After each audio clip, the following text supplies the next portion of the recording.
أعوذ بالله من الشيطان الرجيم. بسم الله الرحمن الرحيم. السلام عليكم ورحمة الله وبركاته. الحمد لله والصلاة والسلام على رسول الله وعلى آله وصحبه ومن والاه ولا حول ولا قوة إلا بالله. Sejenak kita disuruh terakhir daripada bulan Zulhijjah. Hari ini kalau perhitungan kalender, insya Allah nanti malam masuk 1 Muharram. Mudah-mudahan Allah Ta'ala memberkahi kita, melancarkan rezeki kita, menguatkan iman kita, dan di habis asar amalkanlah doa akhir tahun. Mudah-mudahan akhir tahun kita ditutup dengan amal soleh, dimatikan dalam keadaan beriman. Habis maghrib kalau ada amalia, hendak baca yasin atau lain sebagainya untuk menghidupkan awal tahun dengan yang baik-baik. Kita pasang niat i'tikaf. Bismillahirrahmanirrahim. Nawaitu an a'takifa fi hadzal masjid sunnatan lillahi ta'ala. Sengaja aku niat i'tikaf di Masjid Nurul Hikmah ini menjadi amalan sunat karena Allah. Lalu kita pasang niat untuk ta'lim. Bismillahirrahmanirrahim. Nawaitu ta'allum wa ta'lim liridaillahi ta'ala wa bi syafaati Rasulillahi sallallahu alaihi wasallam ala niyatin salihatin. Al-Fatihah. A'udzu billahi minasy syaithanir rajim. Bismillahirrahmanirrahim. Alhamdulillahi rabbil alamin. Ar-Rahmanir Rahim. Maliki yaumiddin. Iyyaka na'budu wa iyyaka nasta'in. Ihdinas siratal mustaqim. Siratal ladzina an'amta 'alaihim ghairil maghdubi 'alaihim waladdallin. Amin. Qala al-musannifu rahimahullahu ta'ala wa nafa'ana bihi wa bi 'ulumihi fid dharain. Amin. Babu fadli yaumi Asyura, bab keutamaan hari Asyura.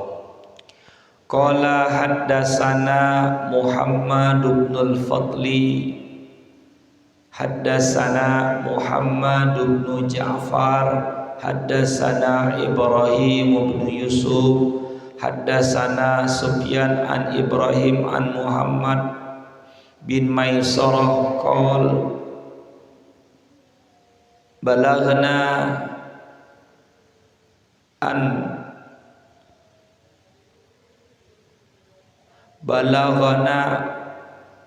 anna man wasi'a ala iyalihi yawma Asyura wasi'allahu alaihi sa'iras sanah. Qala Sufyan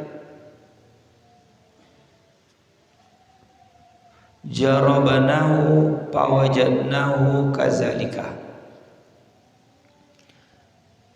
Berkata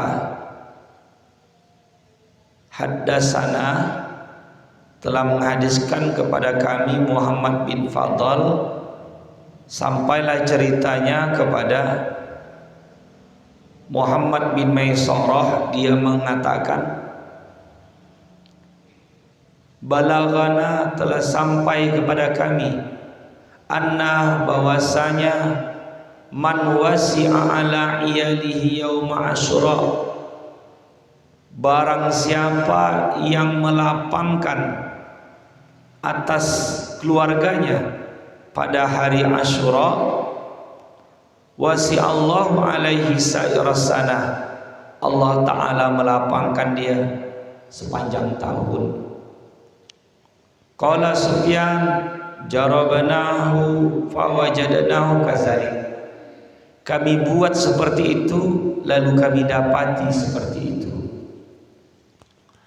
Jadi fadilat Muharram itu, ini kajiannya tentang hari 10 Muharram. Tapi kalau dalam tradisi Jawa, Asyura itu bermakna bulan itu. Bulan Suro, bulan Muharram. Jadi menurut dari kitabnya, di 10 Asyura itu, di 10 Muharram itu, siapa yang membantu keluarganya, siapa yang melapangkan keperluan keluarganya, apa yang dilapangkannya itu akan didapatinya sepanjang tahun. Ibaratnya menolong istrinya masak, maka 1 tahun Allah mudahkan makan untuk dia. Menolong keluarga, apa yang ditolongnya dia akan mendapati seperti itu. Kenapa bisa begitu? Karena fadilat bulan Muharram. Bulan Muharram ini termasuk Asyharul Hurum, bulan yang Allah muliakan. Ada bulan Zulqa'dah, bulan Berapit, bulan Dzulhijjah, bulan Haji, Muharram, dan Rajab. Baiknya 4 bulan ini puasa sunat. Tapi katanya tak boleh menjadikan puasa ada 1 bulan seperti Ramadan kalau niatnya menjadikan salah satu di 4 bulan ini puasa wajib. Kalau puasa sunat tak ada larangan. Mulai besok, ya, mulai besok dia buatlah puasa 1 hari sampai hari Senin. Bukan hari Senin yang nomor 2 nih, yang sekali lagi. Jadi totalnya dia puasa 10 hari. Kalau tak bisa, dia puasa ambil hari Minggu, bukan Minggu besok, sekali lagi, lalu diambilnya puasa hari Senin. Apa nama puasa itu? Tasu'a dan Asyura. Dia bantu keluarga dia dalam kebaikan di lapangnya, diajaknya jalan-jalan anaknya, keluarga, maka Allah Ta'ala akan melapangkannya. Besok insya Allah bumi ini pesta. Itu kan berarti memulakan awal tahun dengan satu ibadah, yakni menikah. Jadi mudah-mudahan karena diawali barakah, insyaallah di Nurul itu kan melaksanakan walimah lah besok, mengambil fadilat 1 Muharram. Karena niatnya adalah mencari syiar. Syiar itu, kalau orang kan sibuk mengajar dengan ibarat tahun baru Masehi, bakar ikan, bakar ayam, makan-makan malam itu. Kalau kita orang Islam, 1 Muharram itu sibukkan dengan beribadah kepada Allah Subhanahu wa Ta'ala. Karena kenapa begini? Membedakan kita dengan orang-orang yang di luar daripada orang-orang yang memakai pertanggalan Masehi itu, kita memakai pertanggalan Hijriah. Karena agama ini semua berhubungan dengan itu. Ramadannya, hajinya, gayonya, itu semua gitu.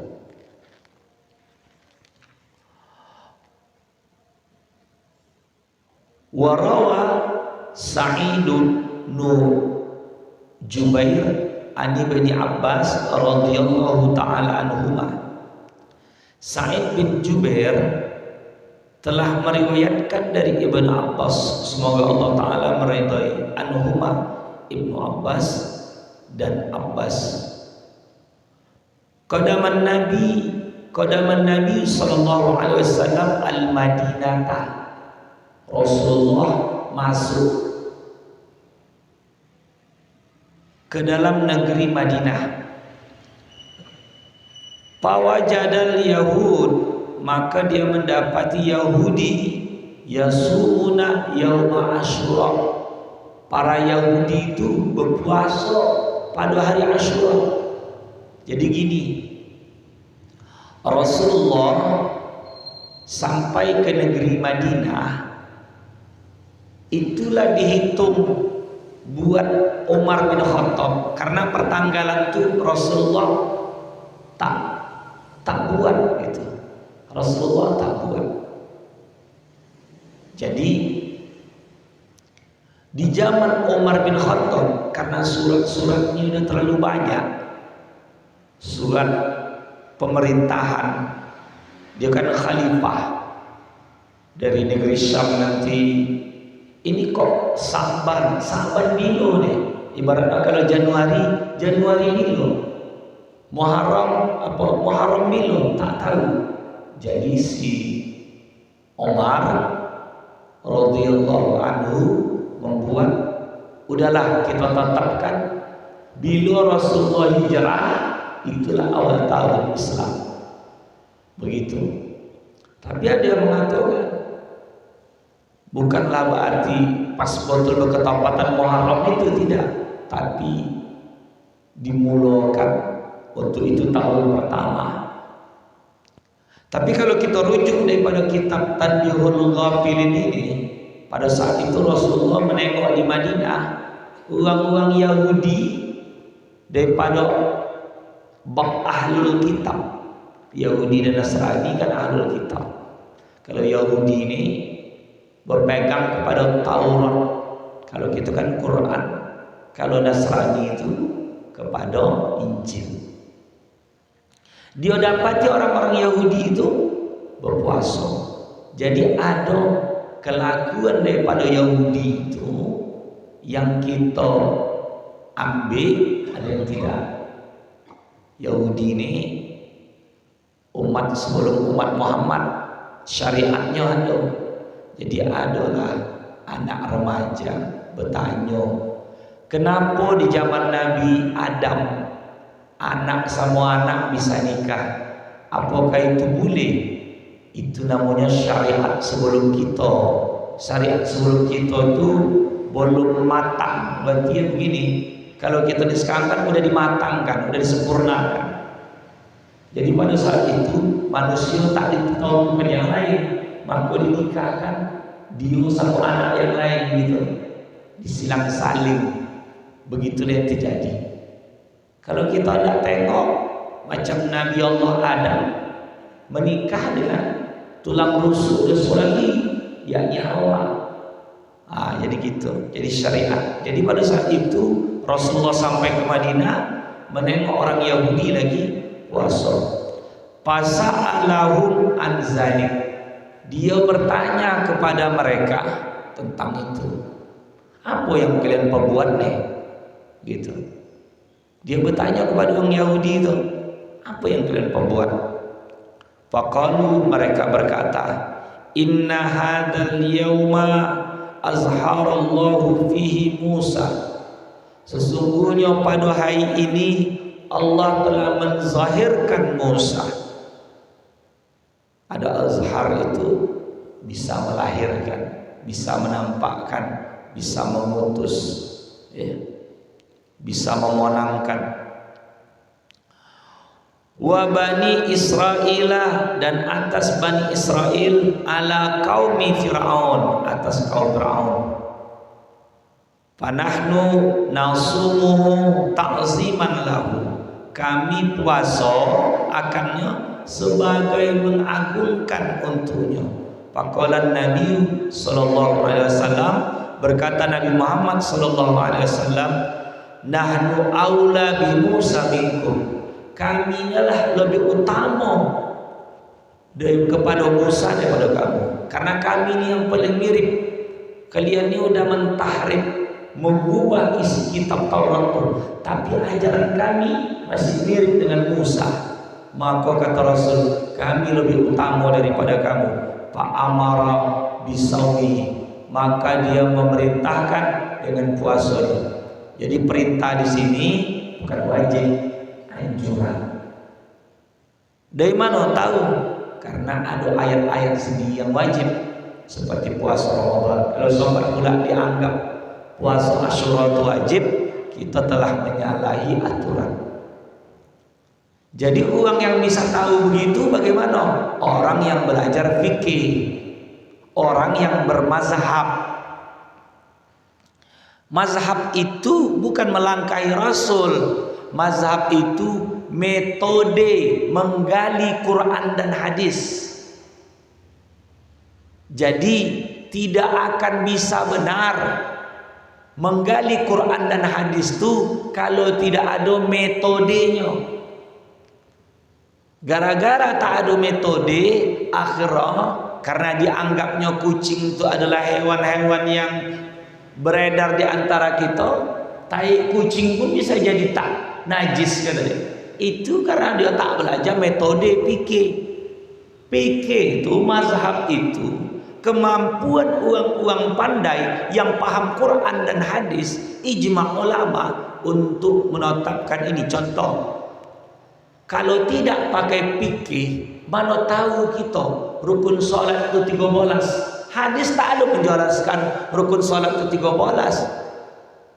Yang wajib daripada solat itu yang tak bisa tidak baca Fatihah, togak bagi yang mampu, niat, itu kan ada hadis-hadisnya. Hendak menengok tentang itu, ditengok di kitab-kitab bosan, jangan kitab-kitab koci. Kalau matan takrib lah boleh ditengok, mana ada dalilnya? Dia hanya sekedar menyusun pasal-pasal. Ini bagian begini. Udah itu lagi, gara-gara tak belajar metodologi fikih mazhab, akhirnya darah yang najis itu cuma darah haid. Gara-gara apa? Dia tak belajar metodologi fikih. Karena katanya para sahabat ada yang sholat dalam keadaan dipanah, berdarah, dalam habis perang, sah sholat. Itu namanya fikih darurat. Kalau darurat apa pun jadi. Udah itu lagi, onani di bulan puasa tak batal puasa. Ini gara-gara tak belajar fikih. Ulama tu yang Syafi'i, Hanafi, Hambali, Maliki bukan meninggalkan sunnah, bukan meninggalkan Quran sama hadis.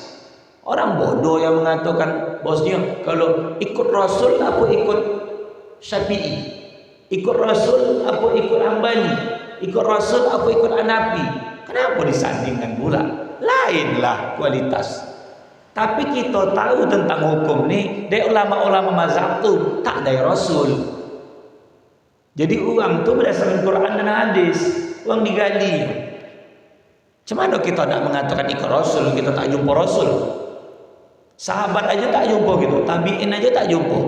Yang jumpa kita tu guru-guru kita yang pahamnya dengan metode penggalian hukum. Jadi fikih itu bukan satu ibaratnya selain Quran dan hadis. Fikih itu adalah Quran dan hadis. Siapa yang belajar fikih, belajar Quran dan hadis saja. Bukan tak dan wuduk tu ditengok daripada ayat. Jadi supaya mudah, macam contohnya Nabi itu tak pernah membaca Quran itu dengan berkitab.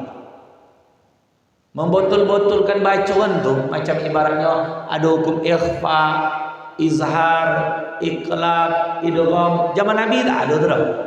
Itu metode supaya tahu namanya ini, namanya ini, namanya ini. Begitu metode namanya. Akibat ada metode itu jadi mudah gitu. Macam zaman Nabi mana orang belajar Iqra. Belajar baca Quran Iqra itu mana ada. Zaman Nabi mana ada belajar yang namanya alif-alif kaidah Baghdadiyah. Jadi di sini ada namanya usul fikih. Memang kalau al-amrul wujub, perkara perintah itu wajib, aduh goyang dia sifat bukan wajib. Seperti ini. Kalau wajib maksudnya dikojokkan berpahala, ditinggalkan berdosa. Maka menurut hadis dalam kitab Tanbihul Ghafilin ini, uang tak puasa Asyura dosa. Jadi yang membedakan kita dengan uang-uang Yahudi itu apa? Kita menambah satu hari sebelumnya atau satu hari setelahnya. Kita harus membedakan dengan Yahudi. Ya. Yahudi itu meyakini Allah Ta'ala itu di atas. Kalau kita punya akidah sendiri, Allah tidak bertempat. Karena tempat itu ciptaan. Maha suci Allah. Sebelum ada tempat, Allah sudah ada. Ngambanglah begitu. Allah Ta'ala itu entitas, suatu kajian yang tak bisa dinalar dengan akal. Kang kalau cita tempat kagang masuk akal lagi. Berarti Allah Ta'ala itu lebih kocik daripada tempat. Kalau dituju atas berarti berarah. Sedangkan ayat yang lain aduh bukan satu ayat aja. Kalau Ar-Rahmanu 'alal 'arsy istawa, macam mana ayat wa huwa ma'akum aina ma kuntum, dia bersama kau di mana aja kau berada. Lillahil masyriq wal maghrib, Allah lah punya timur dan barat, macam mana? Jadi ayat itu jangan pincang, jangan satu. Wa idza sa'alaka ibadi anni fa inni qarib. Kalau hambaku bertanya kepada Muhammad tentang aku terdekat. Kalau dia di langit, berarti jauh. Macam mana cerita tentang Allah Ta'ala turun pada sepertiga malam terakhir? Maka pertanyaan-pertanyaan begini dijawab oleh alim ulama. Dan ulama itu kan satu, bukan ulama dia aja. Ulama itu banyak. Karena yang menggali itu banyak. Semua punya metode. Jadi tiba-tiba yang kacaunya tuh menganggap uang salah, menganggap dia betul. Kalau tidak begitu itu berarti sudah jumpa Nabi. Yang lalu aja pernah kita bahas.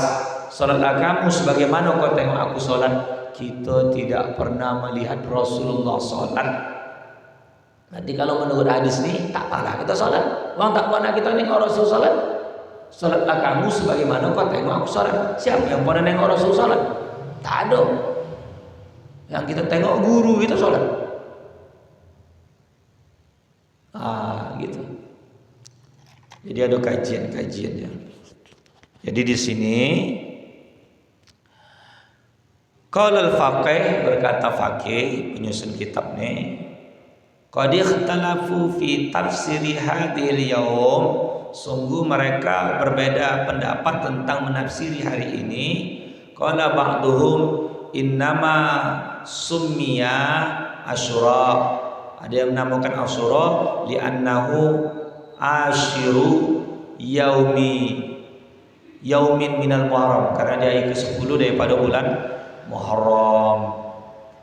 Ada yang mengatakan waqala ba'duhum, sebagian ulama mengatakan li'anna Allah Ta'ala akrama bihi asyratin fi asyratan minal anbiya, Allah memuliakan 10 daripada Nabi bi asyri karamatin, dengan 10 kekeramatan. Jadi Asyura itu beragam.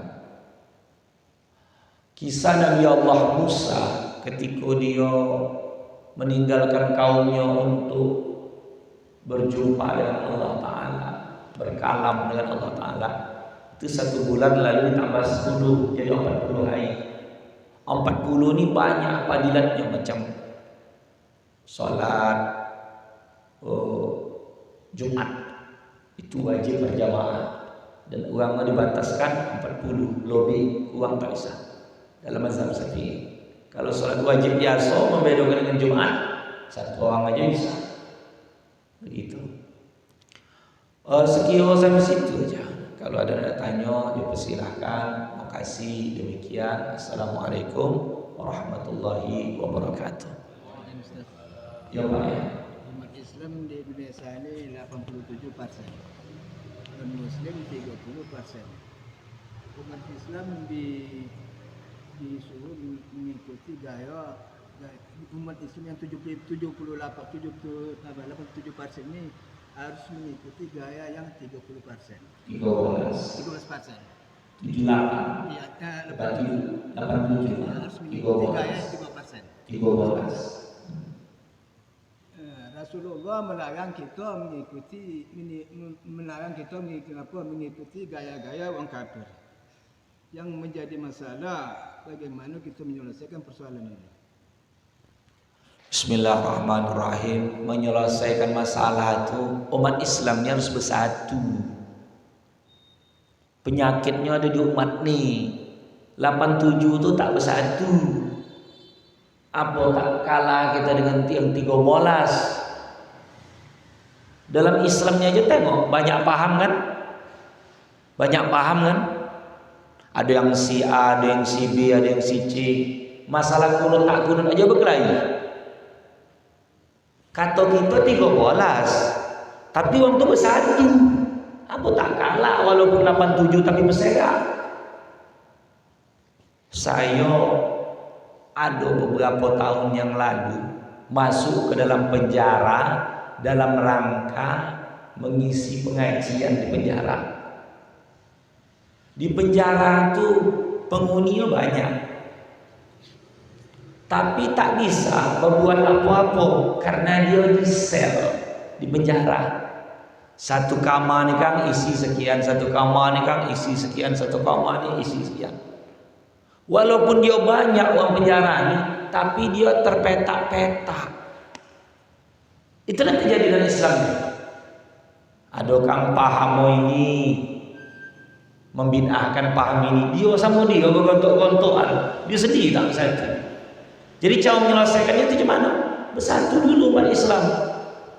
Tapi kan memang Allah Ta'ala buat Islam ini begitu. Tugas kita, usahlah cerita bab 13 tu. Cerita narkoba di Gang Solo aja tak selesai. Yang ngisap uang Islam, yang beli uang Islam, yang jual uang Islam. Dulu pernah siapa dulu ada ketua atau pengurus jamaah tabligh di sini. Dulu masih musola. Dia pernah dakwah jauh lah keluar khuruj di Batam. Di Batam tuh ada uang Cina, elok terus uang tuh. Ya. Ibarat orang dikasih sumbangan, bantu. Baiklah dia, cakap dia bagus. Saya siapa lupa namanya. Kalau ditanya sama Pak Usut tuh tahu tuh. Ada dulu apa uang tuh. Itu dia cerita sama saya pada saat itu. Lalu diajaklah Islam karena tengok udah elok. Sekolahan ibaratnya macam akiyongkah gitu. Koko. Bang, masuk Islam kenapa? Apa bahasa dia? Saya bukan tak mau masuk Islam, kata dia. Yang mempasin jadi preman setempat tuh di tempat saya itu orang Islam. Dia punya usaha yang ngompasnya Islam. Yang jualan minuman keras itu orang Islam. Yang kawan dia minum itu orang Islam. Maaf, perempuan lonte dia itu orang Islam. Jadi dia mandang Islam itu karena kelakuan Islam itu. Maka bahasa ingat Rasulullah ketika nak meninggal, ini kisahnya saya dapati dari guru-guru saya cerita tentang Nabi Muhammad itu ketika nak meninggalkan umatnya. Yang hancurkan umat itu sendiri. Kalau dia banyak tapi petak, ini kan luas nih. Keramik ini luas, tapi karena petak-petak nampak kecil. Ada yang jadi organisasi tak apa-apa, tapi organisasi ini tetap berinduk bersama. Ini kagak contoh, gara-gara lain partai dah berkelahi. Satu partainya hijau, satu partai kuning, satu partai merah, satu partai biru. Islam mau semua nih. Bapocah. Gara-gara nak memilih kepala desa, udah habis masuk kepala desa dia pun bukan coba logo. Ini maksud saya itu gini. Islam ini bapocah karena Islam ini tak dia mengikut uang tuh karena dia tak punya ciri khas. Jepang tuh yang disorbannya itu matahari, tapi Jepang tuh diturun makan Jepang sampai ke Indonesia namanya sushi, baju Jepang nama kimono, ya, podangnya orangnya samurai, ya, podangnya katana, ninja. Sebelum Jepang, kenapa diikut? Karena punya ciri khas. Umat Islam ini tak punya ciri khas, ngikut. Kalian ibaratnya pesta kawin kalian, hiburannya pakai gondang 9. Udah tahu gondang kamu? Yang kedua, coba tengok dia mengaji ini berapa? Ini yang ada berubah nih. Yang mendoa ini aja. Tak tahu saya. Ini kan bahasa saya ini kasar nih kan. Jalan Solo ini tawang Islam semua tak tidak tahu saya. Nah pada gitu, yang sholatnya, yang mengaji, ndak mengaduan perubahan tuh tengok deh taklim. Oh tak ada pula mendongak ini je Islam dah. Orang Islam kata almarhum Amrin, tengok Jumat, nengok beriman, tengok subuh, itu kata almarhum. Tapi yang ndak saya katakan. Cemana tidak berubah, cemana tidak memberantas narkoba, cemana tidak memberantas perjudian, cemana tidak memberantas. Inilah yang mendoakan. Maka nanti memang yang jihad betul itu sikit-sikit nih, imbang yang parah yang banyak-banyak.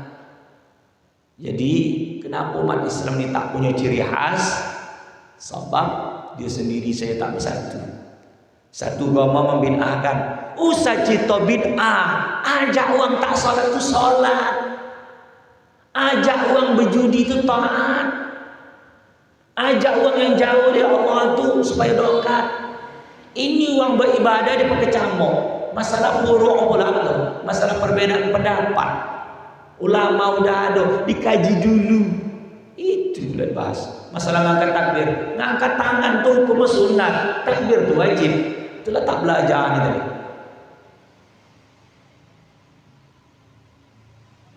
Makanya wa kullu man bi ghairi ilmin ya'malu amalu mardudatun la tuqbal. Orang yang beramal tanpa dasar ilmu amalan tertolak nanti mau. Jadi sekian sampai situ adalah. Ayo dah tolong, semoga Allah Taala memberkahi kita. A'udzu billahi minasyaitonir rajim. Bismillahirrahmanirrahim. Alhamdulillahirabbil alamin. Wassalatu wassalamu ala asrafil anbiya'i wal mursalin wa ala alihi wa sahbihi ajma'in.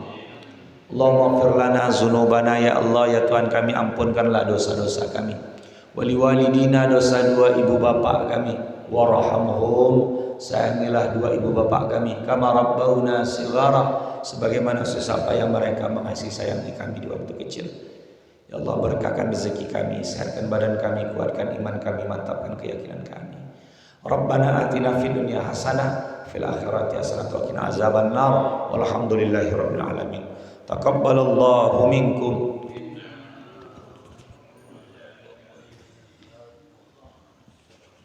Sallallahu